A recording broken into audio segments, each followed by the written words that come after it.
Alright, so this is a 2011 Chevy Silverado.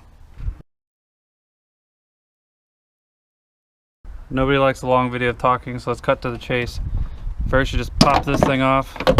Pulls right out real easy. Get out of the way. I'm going to lay down a mat here. I'm going to lay on top of the motor and dive all the way into the back to give me clearance, so I can dive all the way back and get able to reach it, because my feet aren't going to be on the ground because my truck is so high. And then I'm going to actually grab these couple of hoses here and the fuel line, and I'm just going to gently ratchet strap it to the side of the vehicle just to give me an extra 2 inches.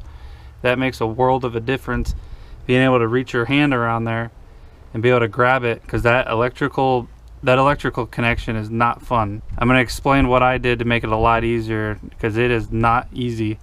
Any video that shows somebody just grabbing it and pulling it off, they either it was either broken or they already had it off before they started the video, because that thing is not easy to get off. Alright, let's get this over with. Just moving those hoses over a tiny bit is going to give you enough to get your hand in there. That's pretty much all you need. But what I didn't know is how hard that stupid electrical clip was going to be. There's a little square part on the far side of the plug, and that little square part, there's a clip underneath it. So what I used is this thing right here, a little tool just to get up and under it and pop it off. I pretty much just wiggled and jammed it in there and just yanked it off. Basically, you got to be pretty rough with it to get it off. There's other videos of people just acting like it was already done for them, but that little clip is a nightmare. So you really need to fight with it with this thing or any little tool you have. So let's get to the parts. So you want some sort of adjustable socket that can move, just to be able to wiggle it down in there. It's a 1/2 inch ratchet with a 6 inch extension and a deep socket 1 1/16 socket. I made sure when I bought the new part that it fit. I bought it at AutoZone, you know, for like 10 bucks. That'll be a lifesaver, as long as the old one's the same fitting. It already comes with the tape on the threads, so that should be pretty much good to go when you get down in there. But that clip, it clips onto this thing pretty good to about right here, and the square part is what covers it. So it pretty much faces away from you like this, with the square part on the far side toward the vehicle. And then basically I went in with this thing and I went into the square part and popped it off. And then I got a little filter, because I don't want to do this twice. So you put the filter in there when you take it out. That's the hard part. Once you get that little clip off, you should be rolling, and it should be pretty simple after that. So let's dive in and get it going. So through that little tiny hole down there is where the plug is where the sensor is down there. And if you can see my hand from behind it. So after wrestling, this is what your plug looks like. The square part is where the clip is. Now there's a little tiny black clip in there. That little clip is what took forever to get off. And now that that's off, you can see my plug down there.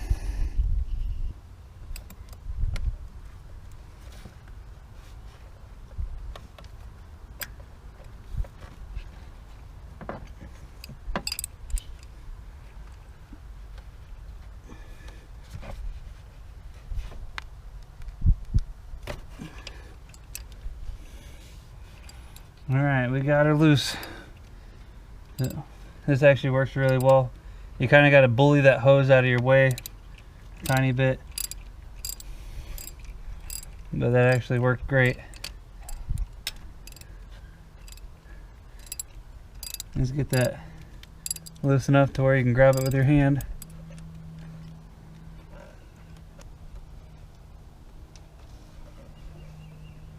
And there she is, a little devil. A lot of work for this little thing. There's no point in doing all this work and not replacing your filter. So you got to get the filter out, replace this, then put your new one in. That way you don't have to do this all over again.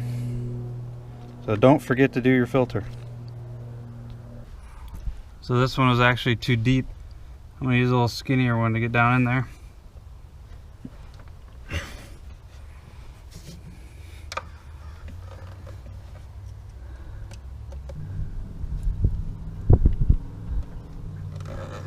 Alright, I got it. A little tricky to get it out with one hand. There it is.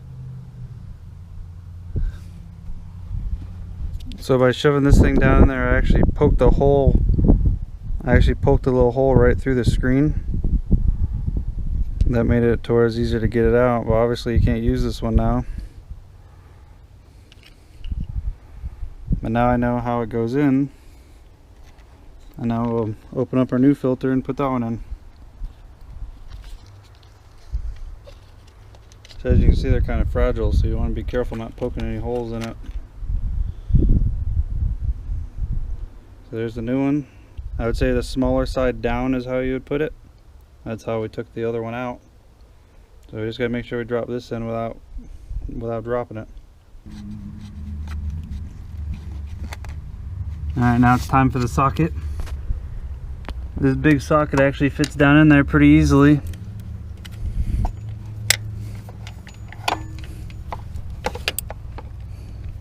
Try this one hand.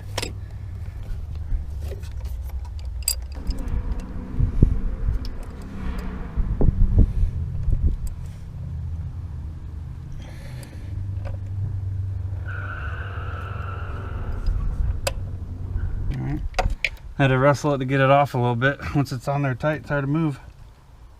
So that electrical clip is on there good now.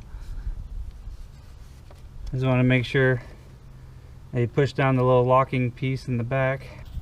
Alright, everything went on pretty easily. So now that I'm all done in the back, I can go ahead and release my ratchet strap here. I'll let my lines go back to where they should be. You don't have to put a whole lot of pressure on these. It was on there pretty gently. It's just a hose, so I didn't do any damage. So I pretty much just wanted these two out of my way. So the ratchet strap was just to hold these two hoses out of the way. I think they're fuel lines. So that wraps up how to change your oil pressure sender and filter with just one simple socket set here. I had to buy this one part. It's a 1 1/16 socket. And then these two little pick tools. This one I used to get the filter out, and then this one I used to release the electrical clip on the back of the sensor.